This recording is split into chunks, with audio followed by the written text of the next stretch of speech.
কালীঘাট ৬৬ পল্লীতে উপস্থিত হয়েছি। আর কালীঘাট ৬৬ পল্লীর যে পুজো মণ্ডপটা পিছনে তৈরি হচ্ছে, পুজো মণ্ডপটা কেমন হচ্ছে একটু দেখাবো আপনাদেরকে। সম্পূর্ণ প্লাইউডের কাজ হয়েছে, প্লাইউডের ওপর ডিজাইন তৈরি হয়েছে, বক্স বক্স করা রয়েছে। আর এপারে এরকম ডিজাইন তৈরি হচ্ছে, সবে বাটামের কাজ হয়েছে, এখন ফিনিশিং বাকি রয়েছে। এই হচ্ছে মণ্ডপটা। এই কালীঘাট ৬৬ পল্লীর পুজো মণ্ডপটা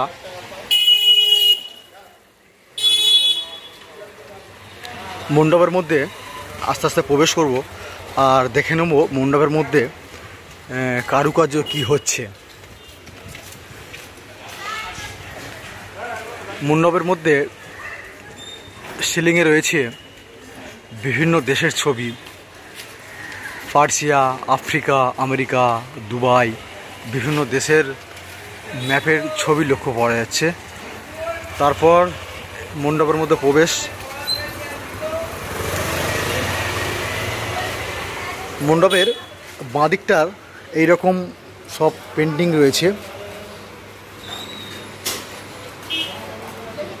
আর অসাধারণ পেন্টিংগুলো সব বানিয়েছে।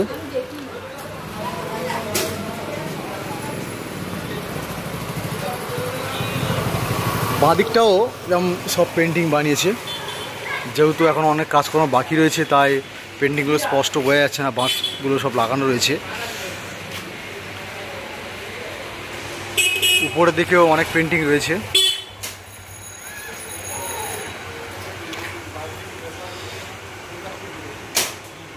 মণ্ডপের ওয়ালে যে পিলার রয়েছে, পিলারে সব পেন্টিং রয়েছে, সেগুলোর ফিনিশিংয়ের কাজ হবে।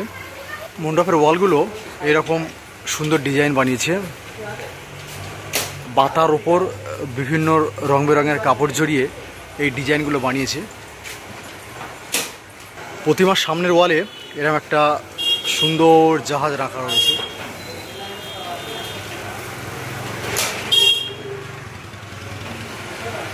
আর জাহাজের চারদিকে যে এই যে পিকচারের যে ফ্রেমটা রয়েছে, সেই ফ্রেমগুলো সম্পূর্ণ শুকনো লঙ্কা আর তেজপাতা দিয়ে বানিয়েছে।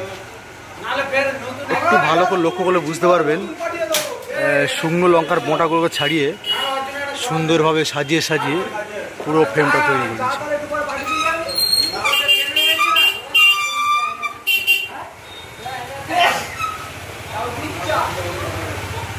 তেজপাতা, শুকনো লঙ্কা, তার মাঝখানে এই পিকচারটা ফুটে উঠেছে।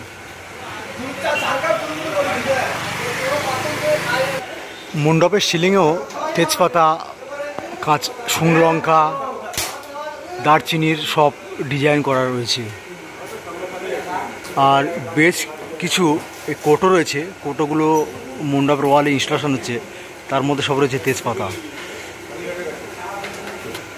মণ্ডপের ওয়ালে এরকম চালচিত্র হচ্ছে, পেন্টিংয়ের কাজ চলছে। এখানে শিল্পী পেন্টিং করছে মণ্ডপের পিলারে।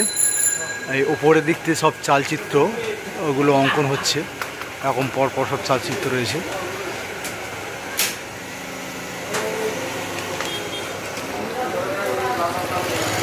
এদিকেও একটা পিলার রয়েছে, পিলারের মধ্যে সব চালচিত্রগুলো অঙ্কন হয়ে গিয়েছে।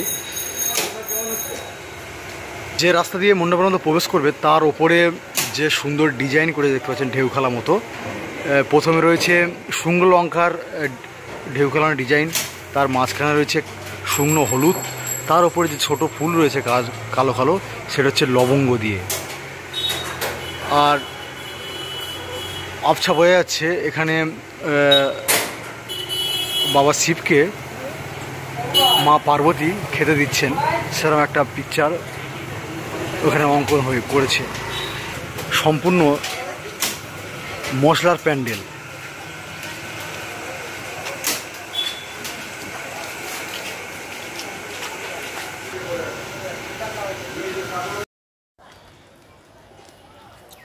প্রাচীন সময়কাল থেকে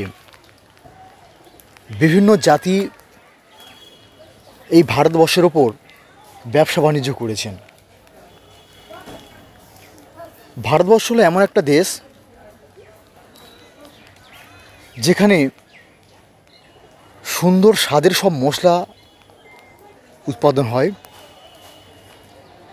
আর তাই নাকি বাঙালিদের খাবারে এত স্বাদ।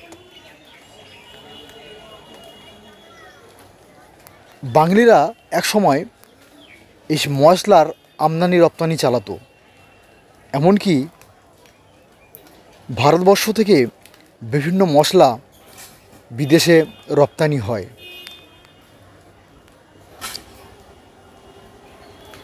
সেই ভারতবর্ষের যে মশলা পাওয়া যায়, সেই মশলার যে আস্তে আস্তে সে বাণিজ্যটা কমে গিয়েছে, সেই বিভিন্ন দেশের মানুষ এই ব্যবসার মধ্যে জড়িত রয়েছে।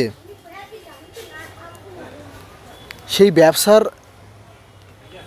বিভিন্ন চিত্র এখানে ফুটে উঠেছে। বাড়ির মা বোনদের রন্ধনশালা, তাদের হ্যান্ডসেলের মশলাগুলো এই পুজো মণ্ডপে ফুটে উঠেছে।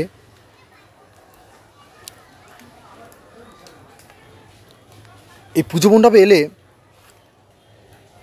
মশলার আলাদা রকম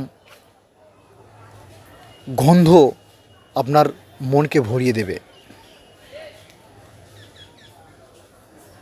তো এটা হলো কালীঘাট ৬৬ পল্লীর দুর্গাপূজার মণ্ডপ।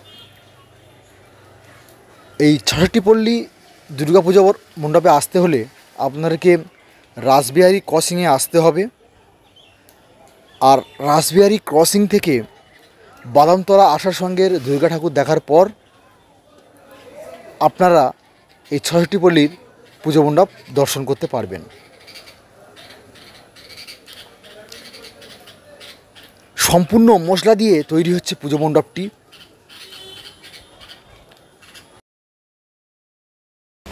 কালীঘাট ৬৬ পল্লীর যে পুজো মণ্ডপটা হচ্ছে, সেই পুজো মণ্ডপটা আপনাকে সম্পূর্ণ শেয়ার করলাম।